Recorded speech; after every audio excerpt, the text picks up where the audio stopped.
어느 날 갑자기 세상이 빙글빙글 돌기 시작한다면 어떤 기분일까요? 아무 예고도 없이, 아무 이유도 없이 그냥 서 있던 자리에서 갑자기 바닥이 흔들리는 것처럼 느껴지고 귀에서는 낮고 둔탁한 소리가 울려 퍼지고 세상이 한쪽으로 기울어지는 것 같은 공포가 몰려온다면 이미 그런 경험을 해본 분들은 알 겁니다. 그게 얼마나 무섭고 얼마나 당혹스럽고 얼마나 무력한 느낌인지를 이명이 함께 찾아오고 귀가 꽉 막힌 느낌이 들고 청력까지 갑작스럽게 떨어지는 경험을 동시에 하게 된다면 그 순간은 그야말로 삶 전체가 흔들리는 것처럼 느껴집니다. 오늘 이야기할 것은 바로 그 경험, 메니에르병입니다. 많은 분들이 이름은 들어봤지만 정확히 무엇인지 모르고 치료할 수 있는지도 모르고 나에게 해당되는 이야기인지도 확신하지 못한 채 불안하게 지내고 있습니다. 이 글에서는 메니에르병이 정확히 무엇인지, 왜 생기는지, 어떤 증상이 나타나고 어떻게 진단하며 어떤 방법으로 관리할 수 있는지를 처음부터 끝까지 제대로 짚어드리겠습니다. 끝까지 읽으시면 이 병에 대해 훨씬 명확한 그림을 갖게 되실 겁니다. 메니에르병은 귀 안쪽 깊숙한 곳, 즉 뇌이에서 발생하는 만성 질환입니다. 겉으로 보기엔 아무 문제가 없어 보입니다. 귀가 빨갛게 붓거나 고름이 나오는 것도 아니고 외이나 중이에는 아무런 이상이 발견되지 않습니다. 그런데 그 내부, 눈에 보이지 않는 아주 정밀한 구조 안에서 무언가가 잘못되고 있는 겁니다. 미국 국립의학도서관의 자료에 따르면 메니에르병은 미국에서만 60만 명 이상의 사람들에게 영향을 미치고 있으며 매년 약 4만 5천 명의 새로운 환자가 진단을 받고 있습니다. 단순히 드문 질환이라고 치부하기에는 그 수가 결코 작지 않습니다. 우리나라에서도 인지도에 비해 실제 환자 수는 상당하며 제대로 된 진단을 받지 못한 채 단순 어지럼증이나 이명으로만 여기고 방치하는 경우가 많습니다. 메니에르병의 가장 핵심적인 증상은 4가지가 동시에 또는 연속으로 나타난다는 점입니다. 첫째는 심한 회전성 어지럼증, 즉 현운입니다. 주변이 빙글빙글 도는 것 같은 극심한 어지럼증이 20분 이상 지속되는 것이 특징입니다. 둘째는 이명입니다.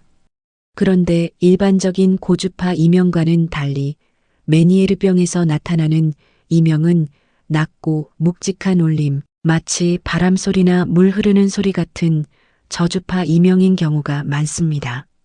셋째는 귀 충만감입니다. 귀 안이 꽉 찬 것 같고 압박감이 느껴지는 불쾌한 감각입니다. 넷째는 저주파 영역의 청력 저하입니다. 메니에르병 초기에는 특히 낮은 음역대의 소리가 잘 들리지 않으며 이 청력 변화는 발작이 있을 때와 없을 때 사이에 들쭉날쭉하게 나타나는 것이 특징입니다.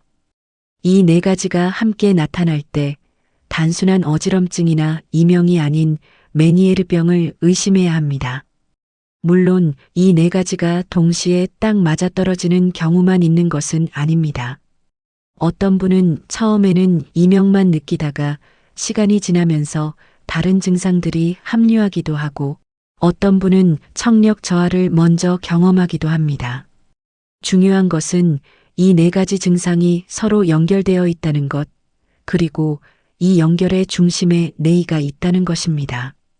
메니에르병은 일반적으로 한쪽 귀에서 시작됩니다. 처음에는 한쪽에서만 증상이 나타나지만 시간이 경과함에 따라 반대편 귀까지 영향을 받는 경우도 있습니다. 그리고 여기서 많은 분들이 간과하는 중요한 사실이 있습니다. 어지럼증은 발작이 끝나면 일시적으로 회복되지만 청력 저하는 점점 영구적으로 굳어질 수 있습니다. 초기에는 발작과 발작 사이에 청력이 어느 정도 회복되기도 하지만 발작이 반복될수록 청신경과 달팽이관의 손상이 누적되고 결국 영구적인 청력 손실로 이어질 수 있습니다. 그렇기 때문에 메니에르병은 단순히 어지럼증 관리에 그치지 않고 청력 보호라는 관점에서도 반드시 적극적으로 접근해야 하는 질환입니다. 이해를 돕기 위해 잠시 귀의 구조를 살펴보겠습니다. 우리의 귀는 크게 세 부분으로 나뉩니다. 바깥쪽에서부터 외이, 중이, 내이입니다. 외이는 우리가 눈으로 볼 수 있는 귓바퀴와 귀 안쪽으로 이어지는 외이도로 구성됩니다. 소리는 이 통로를 통해 안으로 들어옵니다. 그 다음 중이에는 고막과 세 개의 작은 뼈, 즉 이소골이 있습니다. 이 이소골들은 망치뼈, 모루뼈, 등자뼈로 이루어져 있으며 외부에서 들어온 소리의 진동을 증폭시켜 내이로 전달하는 역할을 합니다. 또 중이에는 유스타키오관이라는 가는관이 있어 중이 내부의 압력을 조절합니다. 비행기를 탈 때 귀가 먹먹해지는 것이 바로 이 유스타키오관과 관련된 현상입니다. 그리고 가장 안쪽에 내이가 있습니다. 내이는 청각을 담당하는 달팽이관과 균형을 담당하는 방골이관으로 이루어져 있습니다. 달팽이관은 소리 진동을 신경신호로 변환하여 뇌로 전달하고 방골이관은 머리의 움직임과 몸의 평형 상태를 감지하여 뇌의 위치 정보를 제공합니다. 이 두 구조가 하나의 뇌이 안에서 서로 인접해 있기 때문에 뇌이에 문제가 생기면 청각과 평형 기능이 동시에 영향을 받게 됩니다. 메니에르병이 바로 그 뇌이에서 발생하는 이유가 여기에 있습니다. 메니에르병의 핵심 원인으로 현재 가장 유력하게 지목되는 것은 뇌림프 수종입니다. 조금 어려운 말처럼 들릴 수 있지만 내용은 이렇습니다. 뇌이 안에는 뇌림프액이라는 특별한 액체가 채워진 공간이 있습니다. 이 액체는 달팽이관과 방골이관 내부를 채우고 있으며 소리 진동을 전달하고 평형을 감지하는 데 핵심적인 역할을 합니다. 정상적인 상태에서는 이 뇌림프액의 생성과 흡수가 균형을 이루며 뇌이 내부의 압력이 일정하게 유지됩니다. 그런데 어떤 이유로 이 균형이 깨져서 뇌림프액이 과도하게 축적되면 뇌이 내부의 압력이 비정상적으로 높아지게 됩니다. 이것을 뇌림프 수종이라고 합니다. 이 압력 증가는 달팽이관과 방골이관의 정상적인 기능을 방해합니다. 소리 신호를 처리하는 달팽이관의 섬세한 유모세포가 압력의 영향을 받게 되고 평형을 감지하는 방골이관의 기능도 흐트러집니다. 결국 뇌는 청각과 평형에 대해 왜곡된 정보를 받게 되고 이것이 어지럼증, 이명, 청력 저하, 귀 충만감으로 표현되는 겁니다. 쉽게 말하면 뇌이라는 정밀한 액체 가득 찬 방 안의 압력이 갑자기 높아져서 그 방 안에 있는 모든 정밀 장치들이 오작동하는 상황이라고 생각할 수 있습니다. 그렇다면 왜 뇌림프액이 과도하게 축적되는 걸까요? 안타깝게도 이 질문에 대한 완벽한 답은 아직 없습니다. 연구자들은 여러 가지 가능성을 탐구하고 있지만 단 하나의 원인으로 메니에르병을 설명할 수 있는 명확한 근거는 아직 발견되지 않았습니다. 현재까지 거론되는 요인들을 살펴보면 먼저 혈관 수축이 있습니다. 뇌이로 가는 혈류가 줄어들면 뇌림프액의 생성과 흡수의 균형이 깨질 수 있다는 이론입니다. 다음으로 바이러스 감염입니다. 특정 바이러스가 뇌이를 감염시켜 염증을 유발하고 이것이 뇌림프 수종으로 이어진다는 가설입니다. 또 알레르기 반응이 뇌이의 면역 반응에 영향을 줄 수 있다는 이론도 있습니다. 자가 면역 질환의 경우 우리 몸의 면역 체계가 뇌이 조직을 공격하는 현상이 메니에르병과 연관될 수 있다고 보는 시각도 있습니다. 마지막으로 유전적 요인도 배제할 수 없습니다. 메니에르병은 가족력과 관련이 있는 경우가 있으며 특정 유전자 변이가 뇌림프 항상성 유지에 영향을 준다는 연구도 있습니다. 중요한 것은 이 요인들 중 하나가 단독으로 원인이 되는 것이 아니라 여러 요소가 복합적으로 작용하여 메니에르병을 일으킬 가능성이 높다는 것입니다. 그래서 치료 또한 단일한 접근법으로는 한계가 있고 다각도의 관리가 필요한 이유가 여기에 있습니다. 또 한 가지 주목해야 할 것은 발작의 유발 요인입니다. 메니에르병은 아무 때나 무작위로 발작이 찾아오는 것처럼 느껴지지만 실제로는 특정한 상황이나 생활 습관이 발작을 촉발하는 경우가 많습니다. 가장 흔한 유발 요인 중 하나는 나트륨, 즉 소금의 과다 섭취입니다. 소금을 많이 섭취하면 체내 수분 보유량이 증가하고 이것이 뇌 내부의 액체 균형에도 영향을 줄 수 있습니다. 카페인 역시 주의해야 하는 성분입니다. 커피, 차, 에너지 드링크 등에 포함된 카페인은 혈관에 영향을 주어 뇌의 혈류를 변화시킬 수 있습니다. 알코올도 마찬가지입니다. 음주는 뇌 체액의 구성과 압력에 직접적인 영향을 줄 수 있어 메니에르 발작의 빈도를 높일 수 있습니다. 초콜릿에도 카페인과 유사한 성분이 포함되어 있어 주의가 필요합니다. 이런 식의 요인 외에도 피로, 수면 부족, 정서적 스트레스, 극심한 감정 변화 등도 발작을 유발하는 강력한 요인으로 알려져 있습니다. 실제로 많은 환자들이 큰 스트레스를 받은 직후 또는 오랫동안 과로한 후에 발작이 왔다고 보고합니다. 이것은 단순한 우연이 아닙니다. 자율신경계와 뇌의 혈류 조절이 밀접하게 연결되어 있기 때문에 스트레스 반응이 뇌의 압력에 영향을 줄 수 있는 겁니다. 메니에르병을 가진 분들이 생활 습관 관리를 단순한 부가 사항이 아닌 치료의 핵심으로 여겨야 하는 이유가 바로 여기 있습니다. 박서준 씨는 47살의 직장인이었습니다. 평소 커피를 하루에 서너 잔씩 마시는 습관이 있었고 업무 특성상 외식이 잦아 짜게 먹는 경우가 많았습니다. 회사에서 프로젝트 마감이 겹치던 어느 날 아침 갑자기 사무실 바닥이 심하게 흔들리는 느낌이 들면서 자리에 앉아 있을 수조차 없었습니다. 동료들이 옆에서 보기에는 박 씨가 멀쩡히 앉아 있는 것처럼 보였지만 박 씨의 내면에서는 세상 전체가 왼쪽으로 기울고 회전하는 혼란이 이어지고 있었습니다. 왼쪽 귀에서는 낮은 소리의 윙윙거림이 들렸고 귀 안이 물이 가득 찬 것처럼 먹먹했습니다. 구역질도 함께 찾아왔습니다. 이 증상은 약 40분간 지속되다가 서서히 사라졌고 그날 이후 박 씨는 비슷한 발작을 한 달에 2번에서 3번씩 반복적으로 경험하기 시작했습니다. 처음에는 과로 때문이라 생각했고 그 다음에는 혈압 문제인가 싶어 내과를 찾았습니다. 하지만 혈압은 정상이었고 심장도 이상이 없었습니다. 정확한 진단을 받기까지 6개월이 걸렸습니다.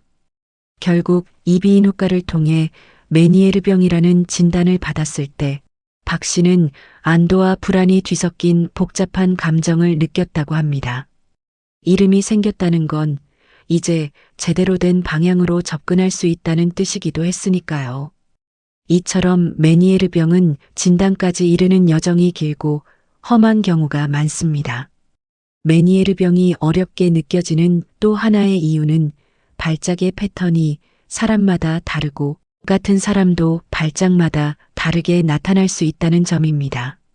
어떤 분은 한 달에 한 번 정도의 발작을 경험하고 발작과 발작 사이에는 거의 정상적인 생활이 가능합니다. 반면 어떤 분은 아주 짧은 기간 동안 여러 차례의 발작이 연속으로 이어지는 클러스터 형태를 보이기도 합니다. 또 어떤 분은 수개월간 발작이 없다가 갑자기 재발하기도 합니다. 이런 예측 불가능성이 메니에르병 환자들을 가장 힘들게 하는 측면 중 하나입니다. 언제 또 발작이 올지 모른다는 불안이 삶 전체의 그림자처럼 드리워집니다. 외출할 때도 운전할 때도 중요한 자리에 있을 때도 항상 뒤통수를 잡는 그 두려움. 이것이 메니에르 병이 신체적 증상을 넘어 심리적으로도 큰 영향을 미치는 이유입니다. 실제로 메니에르 병 환자들에게는 불안장애나 우울감이 동반되는 경우가 드물지 않습니다. 이 심리적 측면도 치료 과정에서 함께 다루어야 할 중요한 부분입니다. 그렇다면 메니에르 병은 어떻게 진단할까요? 안타깝게도 메니에르 병을 단번에 확인할 수 있는 단일 표준 검사는 아직 존재하지 않습니다. 혈액 검사에서 특이적 수치가 나오는 것도 아니고 뇌 MRI에서 바로 보이는 이상이 있는 것도 아닙니다. 진단은 주로 증상의 패턴과 병력, 그리고 여러 보안 검사들을 종합하여 이루어집니다.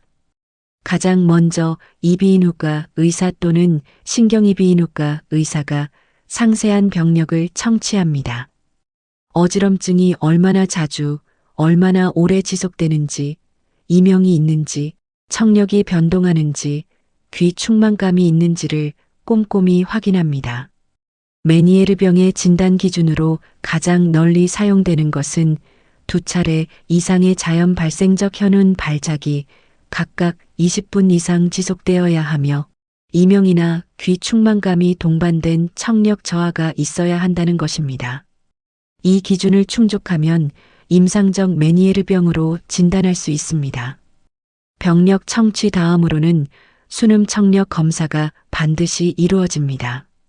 메니에르 병의 특징적인 청력도는 저주파 영역에서의 청력 저하 패턴을 보이는데 초기에는 이 패턴이 발작 때와 발작 사이에 변동하는 것이 전형적입니다. 청력 검사 결과를 시간 순으로 추적하면 청력이 어떤 방향으로 변화하고 있는지, 손상이 고착되어 가고 있는지를 파악할 수 있습니다. 전정 기능 검사도 중요한 역할을 합니다. 방골이관의 기능을 평가하는 다양한 검사들이 있으며 이를 통해 병변귀의 전정 기능이 얼마나 손상되었는지를 정량적으로 확인할 수 있습니다. 또한 MRI나 CT를 통해 청신경 종양이나 뇌, 병변 등 메니에르 병과 유사한 증상을 일으킬 수 있는 다른 질환들을 배제하는 과정도 필요합니다. 진단은 이 모든 정보를 종합하여 내려지며 때로는 수개월간의 증상 추적이 필요하기도 합니다. 최이지은 씨는 52살에 처음 어지럼증을 경험했습니다. 그런데 첫 번째 발작 때 찾아간 응급실에서는 단순 어지럼증으로 진단되었고 두 번째 발작 때에도 뚜렷한 이상, 소견이 없다는 말을 들었습니다.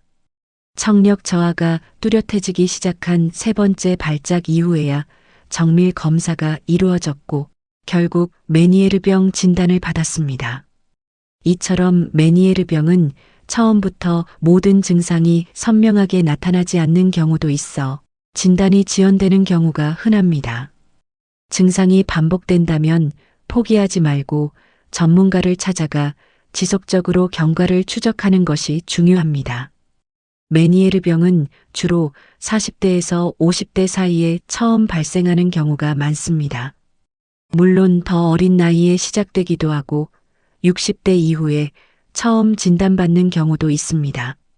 성별 차이는 크지 않지만 일부 연구에서는 여성에게 약간 더 흔한 것으로 보고되기도 합니다. 양쪽 귀 모두 영향을 받는 경우는 전체 환자의 약 30% 정도로 알려져 있으며 대부분은 한쪽 귀에서 시작합니다. 하지만 한쪽에서 시작했다고 해서 반대쪽이 안전하다는 보장은 없습니다. 특히 메니에르 병의 이완 기간이 길어질수록 반대쪽 귀도 영향을 받을 가능성이 높아진다는 연구 결과가 있어 지속적인 양측 청력 모니터링이 권고됩니다. 메니에르 병의 자연 경과는 개인마다 다릅니다. 어떤 분들은 수년간 발작을 경험하다가 어느 순간 발작이 자연스럽게 줄어들고 증상이 안정되는 소위 소진 단계에 접어들기도 합니다. 그러나 이 과정에서 어지럼증 발작은 줄어들더라도 청력은 점진적으로 저하된 상태로 남는 경우가 많습니다. 즉 발작의 빈도가 줄어든다고 해서 병이 낫는 것이 아니라 청각기관이 이미 상당히 손상된 상태일 수 있다는 뜻입니다. 그렇기 때문에 메니에르병은 증상이 나타나는 초기부터 적극적인 관리와 치료를 시작하는 것이 무엇보다 중요합니다. 이제 치료 이야기를 해보겠습니다. 메니에르병의 치료는 크게 두 가지 목표를 향해 진행됩니다. 하나는 어지럼증 발작의 빈도와 강도를 줄이는 것이고, 다른 하나는 청력 손실의 진행을 최대한 늦추는 것입니다. 그리고 치료는 약물 치료, 생활 습관 관리, 전정 재활, 필요한 경우 청각 재활의 순으로 접근하는 것이 일반적입니다. 우선 약물 치료에 대해 살펴보겠습니다. 어지럼증 발작이 왔을 때 증상을 완화하기 위해 사용하는 약물로는 여러 가지가 있습니다. 메클리진이라는 항연운제는 어지럼증과 구역질을 억제하는 데 도움이 됩니다. 디아제팜이나 로라제팜 같은 벤조디아제핀 계열 약물도 급성 발작 시 어지럼증과 불안을 줄이는 데 사용될 수 있습니다. 이뇨제도 처방되는 경우가 있습니다. 이뇨제는 몸에서 수분과 소금을 배출하는 역할을 하며, 이를 통해 뇌 내부의 액체 압력을 간접적으로 낮추는 효과를 기대하는 것입니다. 물론 이 모든 약물은 반드시 의사의 처방 아래 복용해야 하며, 장기 복용 시에는 정기적인 모니터링이 필요합니다. 약물 치료는 증상을 관리하는 데 도움이 되지만 메니에르병 자체를 근본적으로 치료하는 것은 아닙니다. 따라서 약물과 함께 생활습관 관리가 반드시 병행되어야 합니다. 생활습관 관리에서 가장 핵심이 되는 것은 저염식입니다. 하루 나트륨 섭취량을 줄이는 것이 내림프 수종의 악화를 방지하는 데 효과적이라는 임상적 근거가 있습니다. 일반적으로 하루 나트륨 섭취량을 2000mg 이하로 제한하는 것이 권고됩니다. 실제로 많은 메니에르병 환자들이 저염식으로 전환한 후 발작의 빈도가 뚜렷하게 줄었다고 보고합니다. 가공식품, 외식, 인스턴트 식품을 줄이고 직접 요리할 때도 소금 사용량을 의식적으로 줄이는 것이 중요합니다. 카페인 제한도 권고됩니다. 커피, 녹차, 홍차, 에너지 드링크의 섭취를 줄이거나 끊는 것이 발작 예방에 도움이 될 수 있습니다. 알코올도 마찬가지입니다. 소량의 음주도 메니에르병 증상에 영향을 줄 수 있으므로 가능하면 금주하는 것이 이상적입니다. 수분 섭취도 균형 있게 유지해야 합니다. 물을 아예 안 마시는 것은 오히려 역효과를 낼 수 있으므로 하루 적절한 양의 물을 고르게 나누어 마시는 것이 좋습니다. 규칙적인 수면과 스트레스 관리도 매우 중요합니다. 수면 부족과 극심한 스트레스는 발작의 강력한 유발 요인이므로 충분한 수면과 명상, 이완요법, 심리 상담 등을 통해 스트레스 수준을 관리하는 것이 치료의 일부로 인식되어야 합니다. 전정 재활 치료도 메니에르병 관리에서 중요한 위치를 차지합니다. 전정 재활이란 뇌의 전정 기능 저하를 보상하도록 뇌를 훈련하는 물리치료의 한 형태입니다. 발작이 반복되면 전정 기능에 점진적인 손상이 생길 수 있고, 이 경우 발작이 없는 시간에도 균형 감각이 떨어지거나 걸음이 불안정해질 수 있습니다.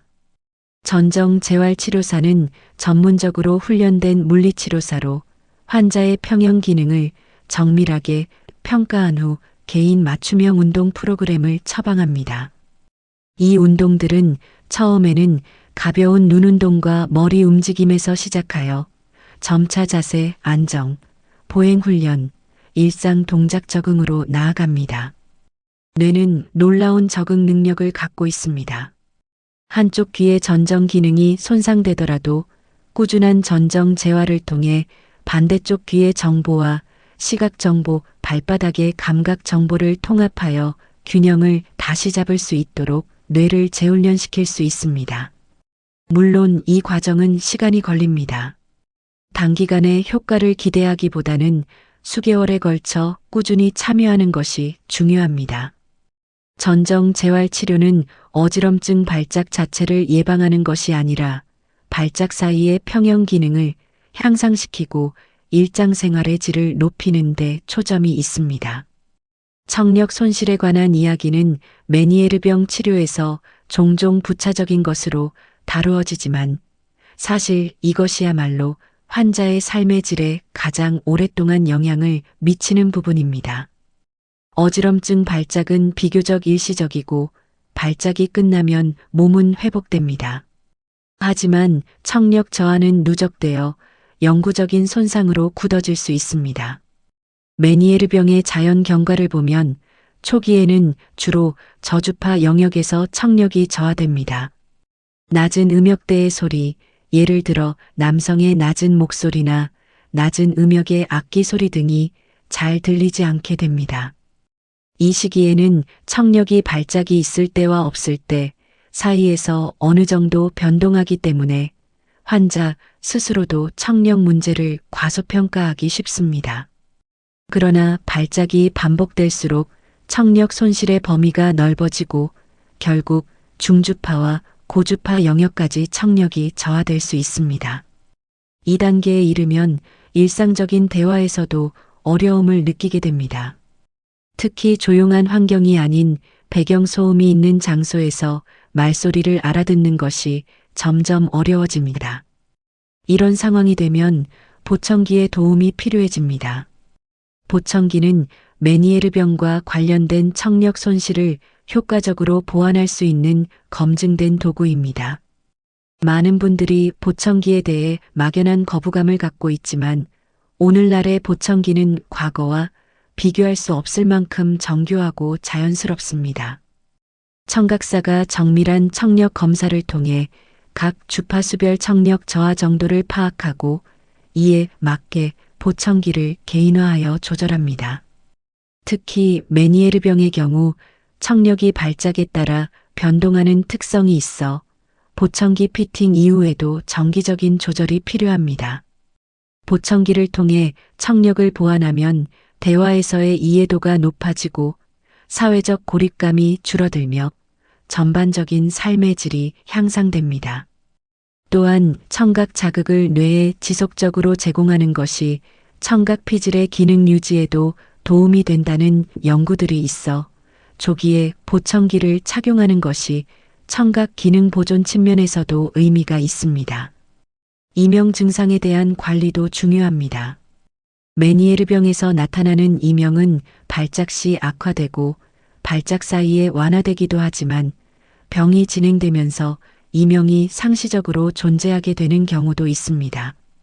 이명 자체는 직접적인 치료가 어렵지만 이명 재훈련 치료나 이명 차폐요법, 인지행동 치료 등을 통해 이명에 대한 뇌의 반응을 변화시키고 이명으로 인한 고통을 줄이는 것이 가능합니다. 보청기를 통해 외부 소리를 충분히 공급하는 것도 이명의 인지를 완화하는 데 도움이 됩니다. 이명은 조용할수록 더 크게 들리는 특성이 있는데 보청기를 통해 적절한 청각 자극을 제공하면 이명이 상대적으로 덜 두드러지게 됩니다. 이명으로 인해 수면에 어려움을 겪는 분들을 위해서는 취침 시 저자극의 백색 소음이나 자연의 소리를 틀어두는 것도 도움이 될 수 있습니다. 메니에르병과 함께 살아가는 것은 단순히 신체적 증상을 관리하는 것만을 의미하지 않습니다. 이 병은 삶의 방식 전체에 영향을 미칩니다. 운전을 할 수 없는 날이 생기고 중요한 약속을 갑작스럽게 취소해야 하는 상황이 생기고 사람 많은 장소에 가는 것이 두려워지기도 합니다. 가족이나 동료들이 눈에 보이지 않는 이 병을 이해하지 못할 때 찾아오는 고립감, 이 모든 것이 메니에르병이 환자의 심리와 사회적 관계에 미치는 영향입니다. 최근 연구들은 메니에르병 환자들에게 불안 장애와 우울증이 일반 인구에 비해 훨씬 높은 비율로 나타난다는 것을 보고하고 있습니다. 이것은 심리적 약함의 문제가 아닙니다. 예측할 수 없는 발작, 지속적인 이명, 점진적인 청력 저하, 그리고 언제 또 발작이 올지 모른다는 만성적 불안이 복합적으로 작용하기 때문입니다. 그렇기 때문에 메니에르병의 치료팀에는 이비인후과 의사와 청각사뿐 아니라 심리적 지원을 제공할 수 있는 전문가도 포함되어야 이상적입니다. 김민수 씨는 50살에 메니에르병 진단을 받았습니다. 회계사로 오랜 시간 일해온 그는 처음 진단을 받았을 때 솔직히 안도했다고 합니다. 갑자기 찾아오는 현기증과 이명, 귀 먹먹함 때문에 혹시 뇌에 뭔가 큰 문제가 생긴 게 아닐까 두려웠는데 적어도 이름을 알게 되었으니 싸울 방법을 찾을 수 있다는 생각이 들었다는 겁니다. 하지만 치료를 시작하면서 느낀 것은 이 병과 싸우는 것이 단기전이 아니라 장기전이라는 사실이었습니다. 저염식으로 식습관을 바꾸는 것도 처음에는 쉽지 않았고 커피를 줄이는 것도 일상의 리듬을 바꾸는 일이었습니다. 그러나 6개월이 지나자 발작의 빈도가 분명히 줄어들었습니다. 청력은 여전히 왼쪽이 오른쪽보다 떨어진 상태였고 이명도 완전히 사라지지는 않았지만 일상생활이 가능한 수준을 유지하고 있었습니다. 김 씨가 가장 도움이 되었다고 말한 것은 전정 재활 치료였습니다.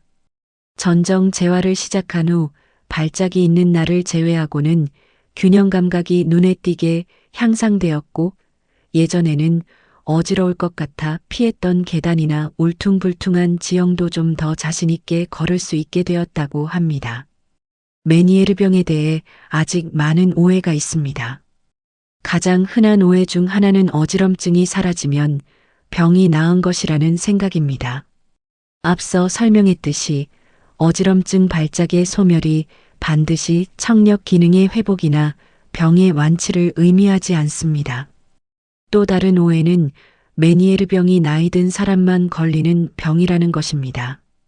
40대에서 50대가 주요 발병 연령이기는 하지만 20대나 30대에도 발병할 수 있으며 심지어 소아에서도 드물게 보고됩니다. 메니에르병이 전염되는 병이라는 오해도 있지만 이것은 전혀 근거가 없습니다. 메니에르병은 타인에게 전파되는 감염성 질환이 아닙니다. 또 어떤 분들은 메니에르병 진단을 받으면 반드시 수술을 받아야 한다고 생각하기도 하는데 실제로는 대부분의 경우 수술 없이 약물과 생활습관 관리, 전정 재활 치료로 장상을 상당 부분 조절할 수 있습니다. 수술은 매우 심각한 경우 또는 다른 치료에 전혀 반응하지 않는 경우에 한해 고려됩니다. 메니에르병 관리에서 간과되기 쉬운 또 한 가지는 정기적인 청력 모니터링의 중요성입니다.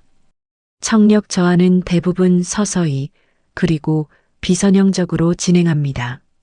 초기에는 본인이 청력 저하를 뚜렷이 느끼지 못하는 경우도 많습니다.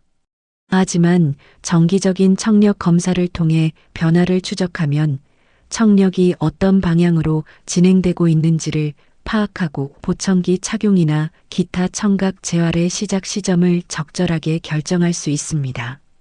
청력 모니터링은 최소 6개월에서 1년에 한 번씩은 이루어져야 하며 발작이 잦은 시기에는 더 자주 검사를 받는 것이 좋습니다.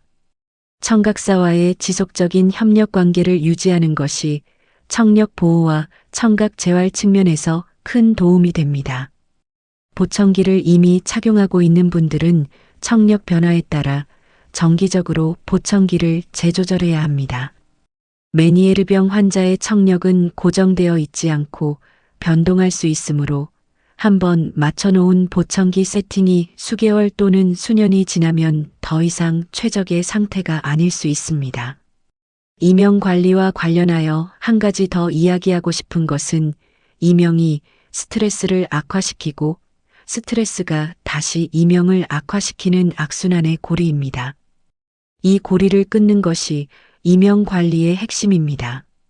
인지행동 치료는 이명에 대한 부정적인 생각과 감정 반응을 변화시키는데 효과적인 것으로 검증된 치료법입니다.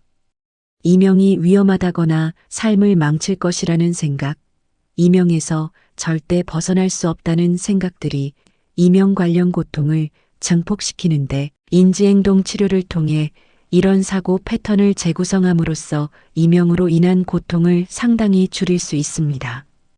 이명 재훈련 치료는 뇌가 이명 신호를 덜 중요하게 여기도록 훈련하는 방법으로 소리 치료와 상담을 결합한 구조화된 프로그램입니다. 이 치료는 이명이 완전히 사라지는 것을 목표로 하는 것이 아니라 이명이 있어도 삶이 지장받지 않는 상태를 만드는 것을 목표로 합니다.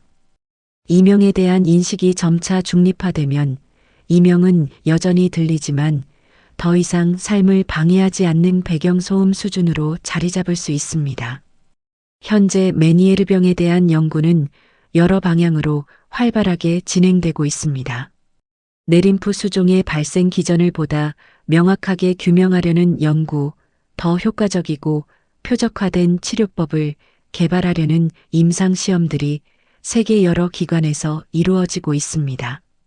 유전자 연구를 통해 메니에르병의 유전적 취약성을 파악하고 향후에는 이를 바탕으로 개인 맞춤형 치료를 제공하는 것을 목표로 하는 연구도 진행 중입니다.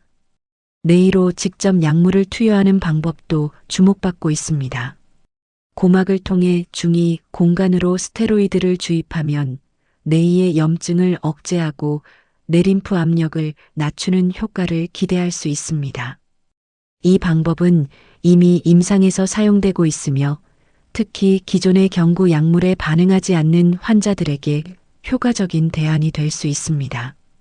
또한 겐타마이신이라는 항생제를 고막을 통해 주입하여 병변 쪽 귀의 전정 기능을 의도적으로 차단하는 방법도 있습니다.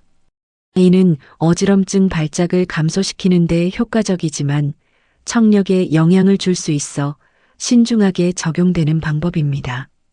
메니에르병 치료의 미래는 단일 치료법이 아닌 각 환자의 특성에 맞춘 다면적인 접근이 될 것입니다. 메니에르병을 처음 진단받았을 때 많은 분들이 느끼는 것은 막막함입니다. 완치가 없다는 말이, 평생 이 병과 함께 살아야 한다는 말이 처음에는 너무 무겁게 느껴질 수 있습니다.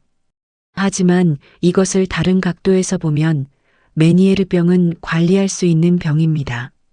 완전히 없앨 수는 없지만 적절한 관리를 통해 발작의 빈도를 줄이고 청력을 최대한 보호하고 어지럼증 없는 날들을 더 많이 만들 수 있습니다. 생활 습관을 바꾸는 것이 쉽지는 않습니다. 오랫동안 즐겨 먹던 음식을 줄이고 좋아하는 커피를 참는 것, 스트레스 관리를 위해 의식적으로 노력하는 것. 이 모든 것이 처음에는 부담스럽게 느껴질 수 있습니다. 하지만 이 변화들이 누적되면 발작이 올 것 같은 두려움 없이 일상을 보낼 수 있는 날이 늘어납니다. 많은 메니에르병 환자들이 병을 진단받기 전보다 오히려 더 건강한 생활 습관을 갖게 되었다고 말합니다. 병이 삶을 바꾸는 계기가 되었다는 것입니다. 물론 그 과정은 힘들고 때로는 좌절스럽습니다. 하지만 혼자가 아니라는 것, 그리고 매일 조금씩 나아지고 있다는 것을 기억하는 것이 중요합니다. 박서준 씨 이야기로 다시 돌아가겠습니다. 메니에르병 진단을 받은 지 2년이 지났을 때 그는 이미 많은 것이 달라져 있었습니다. 식단에서 소금을 줄인 것이 처음에는 음식 맛이 없다고 느껴졌지만 시간이 지나자 오히려 재료 본연의 맛을 더 잘 느끼게 되었다고 합니다. 커피를 하루 한 잔으로 줄이면서 수면의 질이 향상되었고 그것이 다시 스트레스 조절에 도움이 되는 선순환이 이루어졌습니다. 청력은 여전히 왼쪽이 오른쪽보다 떨어지는 상태이지만 정기적인 청력 검사를 받으며 변화를 추적하고 있습니다. 전정 재활 치료를 꾸준히 받은 덕분에 발작이 없는 날에는 예전과 거의 다름없는 활동을 할 수 있게 되었습니다. 발작은 여전히 가끔 찾아오지만 과거처럼 공황 상태에 빠지지는 않습니다. 발작이 왔을 때 어떻게 해야 하는지를 알고 그것이 지나가리라는 것을 알기 때문입니다. 이것이 메니에르병과 함께 사는 법입니다. 병을 없애는 것이 아니라 병이 있어도 살 수 있는 방법을 찾아가는 것입니다. 메니에르병을 앓고 계신 분들 또는 가족 중에 이 병을 앓고 있는 분을 곁에서 지켜보고 계신 분들에게 드리고 싶은 말이 있습니다. 이 병은 눈에 보이지 않습니다. 겉으로 봐서는 아무것도 이상한 게 없어 보이는 사람이 내면에서는 세상이 빙글빙글 도는 공포를 경험하고 있을 수 있습니다.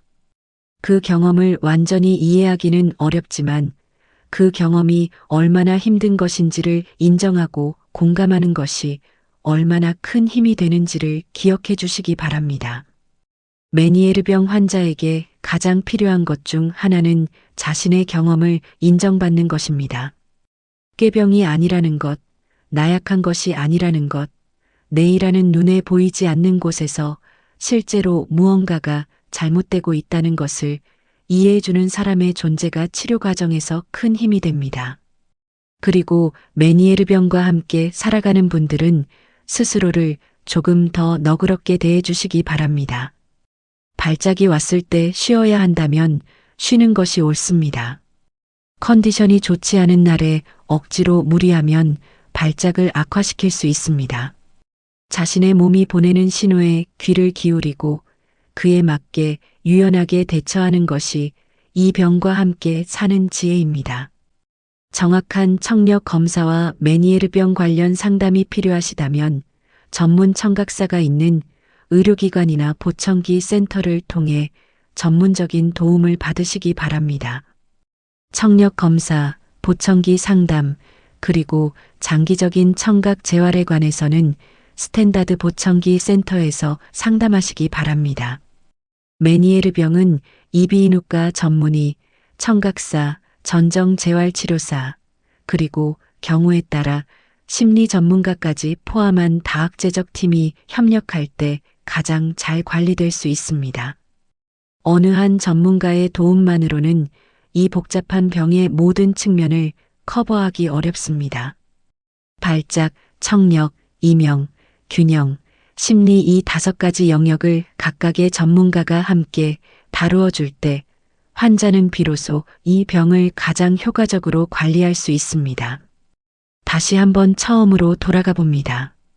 갑자기 세상이 빙글빙글 도는 그 순간 귀에서 낮은 울림이 시작되고 귀가 먹먹해지고 소리가 멀어지는 그 순간 그것이 무엇인지 모를 때 느끼는 공포와 이제 그것이 무엇인지를 알고 어떻게 대처해야 할지를 알 때의 차이는 큽니다.